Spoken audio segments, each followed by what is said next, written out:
कुछ फ़िल्में ऐसी होती हैं कि जिनको आप देखते हैं तो आपको समझ नहीं आता कि इनकी तारीफ़ करें तो कैसे करें। I mean fantastic, marvellous, wonderful. अगर इससे भी ऊपर के कोई अल्फाज हों तो शायद मैं इस्तेमाल करूं। बॉलीवुड फ़िल्म कला के लिए भाई ऐसी शानदार फ़िल्म, ऐसी लाजवाब फ़िल्म कि मैं उस फ़िल्म में नुक्स ढूंढता ही रह गया कि इसमें कोई मुझे ऐसा पॉइंट मिल जाए, मुझे उसमें ऐसी कोई चीज़ मिल जाए कि जिसमें मैं थोड़ी सी नुक्ताचीनी कर लूँ, मेरे इस पर थोड़ी सी क्रिटिक कर लूँ। लेकिन I was just stunt film को देख के। मैं लिटरली मैंने टेक नहीं लगाई सीट पे बैठा जब मैं फिल्म देख रहा था अपने लैपटॉप पे नेटफ्लिक्स पे बैठकर, तो आई वॉज जस्ट लाइक ऐसे। इतनी खूबसूरत फिल्म, इतना खूबसूरत सीक्वेंस, इतनी खूबसूरत अदाकारी, डायरेक्शन हो, स्क्रीन प्ले हो, एक्टिंग हो, बैकग्राउंड स्कोर हो, बैकग्राउंड म्यूजिक हो, फिल्म का अपना म्यूजिक हो, प्लेबैक सिंगिंग हो। आई मीन क्या क्या बताऊं मैं आपको, इतनी खूबसूरत, इतनी लाजवाब फिल्म। तो मैंने सोचा यार इस पर बात करनी बनती है, क्या ख्याल है? तो यही आज मेरा इरादा भी है और यही मेरा मकसद भी है। आज हम रिव्यू करेंगे फिल्म कला का। आप देख रहे हैं हाफ स्टार, मैं हूं याहिया खलीकुज़्ज़मान वाइकेज़ी। तो ज़रा चलिए चलकर देखते हैं कि फिल्म कला में आखिर ऐसा क्या है।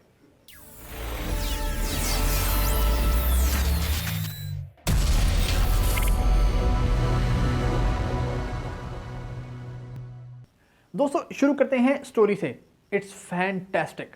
सीन 1 से लेकर लास्ट सीन तक फिल्म ने ऐसे बांध कर रखा है। एक बड़ी फ्रेजाइल सी और बड़ी जेलस फैक्टर वाली एक खातून की कहानी है जो कि सिंगर है, उनको मौसीकी का शौक़ है, वो गाती हैं, अच्छा गाती हैं।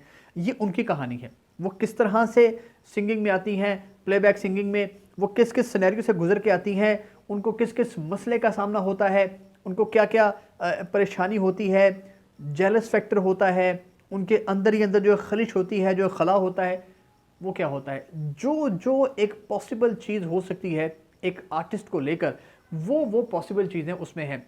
चूँकि ये फिल्म फिल्माई गई है 70-80 साल पुराने सिनेरियो में, गालिबन 1930-40 के जो अरसा है उस दौरान में इस फिल्म को फिल्माया गया है। और वही सारा सिनेरियो है, वही सारे कॉस्ट्यूम्स हैं, वही सारा स्टाइल है, वैसे ही लाइटिंग है और वैसे ही इंस्ट्रूमेंट्स हैं।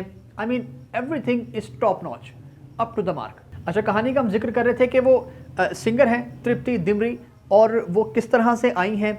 उनके वालिद सिंगर थे, उनकी वालिदा सिंगर हैं, और उन्होंने उस मकाम तक पहुंचना है। अब उनको मौका नहीं मिल रहा कि वो किस तरह से उस मकाम तक पहुँचें, वो जो एक गोल्डन विनाइल रिकॉर्ड है वो जीतें।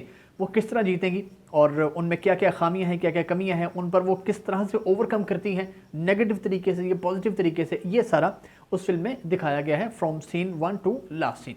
अच्छा, अब आते हैं फिल्म के स्क्रीन प्ले पर। I mean this is fantastic. अगर हम स्क्रीन प्ले की बात करें तो फिल्म की जो बुनियाद होती है ना, वो उसका स्क्रीन प्ले होता है कि किस तरह से आपने एक सीन को एग्जीक्यूट किया है, आपने किस तरह से एक चीज़ को लेकर चले हैं आप। स्टोरी की जो निटिंग है, जिस तरह से जो उसमें क्लाइमैक्स होना चाहिए स्टोरी में, जो कॉन्फ्लिक्ट होना चाहिए स्टोरी में, वो है। अब मिसाल के तौर पे जिस तरह दिखाते हैं कि एक वो जहनी मरीज़ा सी बनती जा रही हैं, हालांकि अपनी वो एक फेम की बड़ी हाइट पर, पीक पर होती हैं, लेकिन उनको जो जहनी क्लीशे होता है उनके अंदर, वो जो अजीब नफ्सियात का शिकार होती हैं, वो क्यों होती हैं? क्योंकि उसके पीछे एक वजह होती है, एक मर्डर तो खैर नहीं कहेंगे, एक सुसाइड होता है जिसकी वजह वो कला जो तृप्ति है वो खुद होती हैं। एक कैरेक्टर है इसमें, बाबिल खान ने किरदार किया। बाबिल खान कौन है? बाबिल खान इरफान खान के बेटे हैं, उनका डेब्यू हुआ है। I mean he is fantastic. Acting पर मैं बाद में आऊँगा, उनके जो भी बात हुई है। तो हम स्क्रीन प्ले की बात यहाँ कर रहे हैं अभी। स्क्रीन प्ले जो एक सर्द मौसम दिखाया गया है, उसमें जो बर्फ़बारी दिखाई गई है और जो लोकेशन है वो ऐसा लग रहा था कि जैसे कश्मीर का ये सारा सीन है, बट इट्स हिमाचल, जो भारत का जो इलाका है वो बड़ा हिल स्टेशन टाइप इलाका है, ऊपर का इलाका है, और वहाँ पर इस फिल्म के शूट हुए हैं। और जिस तरह से उन्होंने इसको लेकर चले हैं, मीन फैंटास्टिक। मेरे पास अल्फाज नहीं है इस तरह तारीफ़ें करने के। अब हम आते हैं जी एक्टिंग पर। तृप्ति हो या बाबिल हो या डिफरेंट जो मुख्तलिफ फिल्म की कास्ट है, एक एक ने अपनी जो जस्टिस किया है एक्टिंग के साथ, वो हुआ है। जो तृप्ति ने करेक्टर कर दिया ना, जो मेन कला का जो करेक्टर है, इट्स फैंटास्टिक, बिल्कुल टॉप नॉच। आप ये देखिए कि एक बड़ी वो फ्रेजाइल सी बच्ची है शुरुआत में, और वो किस तरह से स्टार बनी है, वो किस तरह से आर्टिस्ट बनी है, उसने क्या क्या चीज़ें देखी हैं, क्या क्या चीज़ें उसने बर्दाश्त की हैं, ये सब उसको ऊपर लेकर आते हैं। और जो इमोशंस हैं उनके, यकीन करें कि जब मैंने उनकी पहली फिल्म देखी थी ना लैला मजनू, और उसके बाद बुलबुल, और अब ये जो मैंने उसकी फिल्म देखी है कला, फैंटास्टिक। मैं ये समझता हूँ कि शायद ही कोई और एक्टर होती कि जो इस फ्रिजाइल सी लड़की का करेक्टर कर पाती। मेरा नहीं ख्याल कोई और सूट कर सकता है इस करेक्टर के अंदर जिस तरह से उन्होंने किया है। और मैं अब इस पर क्या बात करूँगा, इट्स फैंटास्टिक। अच्छा जी, बाबिल खान की बात करते हैं। इरफान खान के बेटे हैं, उनका डेब्यू हुआ है, और जिस तरीके से उन्होंने डायलॉग डिलीवरी की है वही उनका लो स्टाइल जिस तरह इरफान का होता था बिल्कुल वैसा ही इनका है। अपने अपने वालिद की इन्होंने याद ताज़ा की है, और बहुत खूबसूरत। अच्छा, मुझे पहले पता नहीं था कि बाबिल खान इरफान खान के बेटे हैं। वो जब मैंने उनकी कास्ट देखा, मैं क्या ये लड़का कौन है बाबिल, इसको तो देखें सही। जब मैंने देखा तो वो तो इरफान के बेटे हैं। मैं वो ये तभी उसकी जीन्स में है अदाकारी। उसके बाद जितने भी उसमें अदाकार हैं, कुछ को आप जानते हैं, बड़े सीनियर अदाकार हैं, वो सब के सब ने बहुत अच्छी अदाकारी किया। चाहे वो म्यूज़िक प्रोड्यूसर हों, फिर वो जो लड़की की जो तृप्ति की जो माँ बनी हुई हैं, वो हर एक ने अपने करेक्टर को पढ़ा है, अपने करेक्टर को फील किया है, और डाइजेस्ट करके, एब्जॉर्ब करके उन्होंने अपनी एक्टिंग की है। और इसके पीछे जो कमाल है वो है डायरेक्टर का।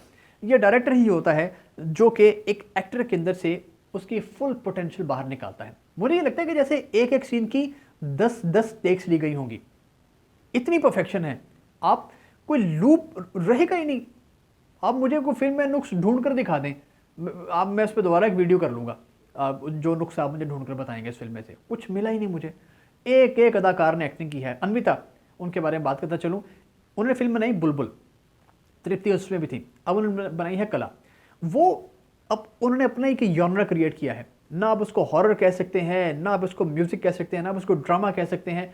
सब जॉनरा वो क्रिएट करती हैं कि आपको लाइटिंग होगी वो हॉरर फिल्म वाली लाइटिंग होगी, जितना सिनेरियो होगा वो हॉरर फिल्म वाला सिनेरियो होगा, लेकिन आपको लव स्टोरी निकल आएगी बीच में, आपको उसमें से कोई ना कोई और चीज़ निकल आएगी। So this is what she does actually. So बड़ा उनका एक बड़ा ही लाजवाब काम अन्विता का। Hats off to Anvita, 10 out of 10 Anvita के लिए, कि जिस तरह से वो स्टोरी को लेकर चलती हैं। अब आए फिल्म के बैकग्राउंड म्यूजिक के ऊपर। बैकग्राउंड म्यूजिक इतना शानदार है, इतना सीन्स के साथ वो रिलेट किया गया है कि फैबुलस। पूरी फिल्म में जहाँ जहाँ ज़रूरत है एक सीन को क्रिएट करने की, कोई सस्पेंस का सीन आ रहा है वहाँ पर और तरह का है, कोई लाइट सीन है उसका और तरह का है। फिल्म की लाइटिंग, फिल्म का art design, everything is perfect.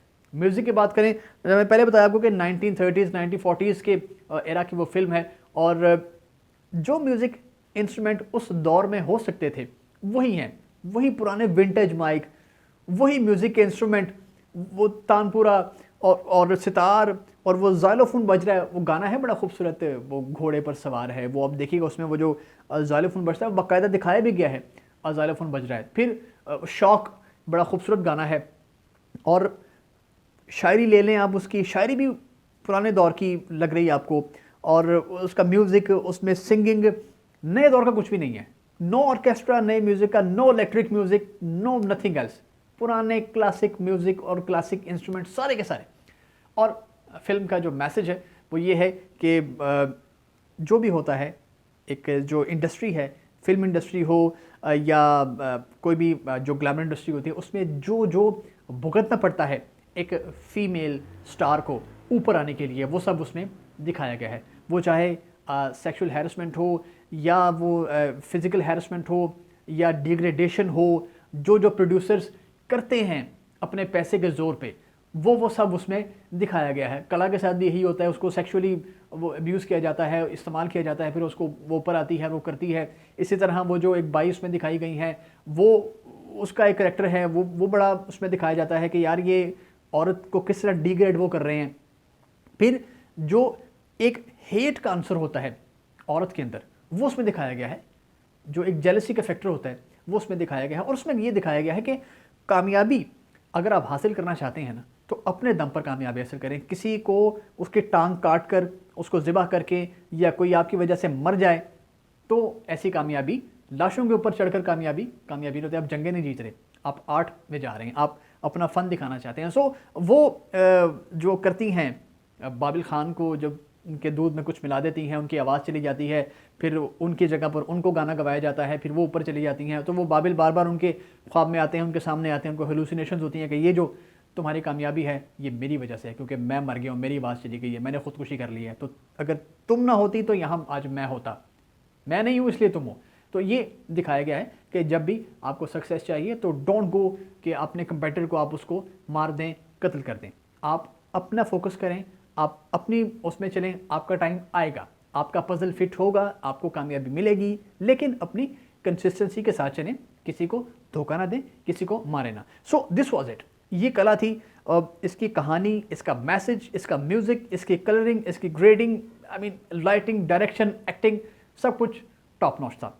So I would give 5 में से कितने नंबर दूं मैं चलें 5 में से I would say 5 out of 4.5 कर लेते हैं। चलें 5.5 का मार्जिन हम दे देते हैं, चलें कोई बात नहीं, इतना तो कहीं ना कहीं लूप होल निकल ही आता है, शायद मुझे ना नजर आया। तो 4.5 आउट ऑफ 5, इसका मतलब इट्स मैग्निफिसेंट।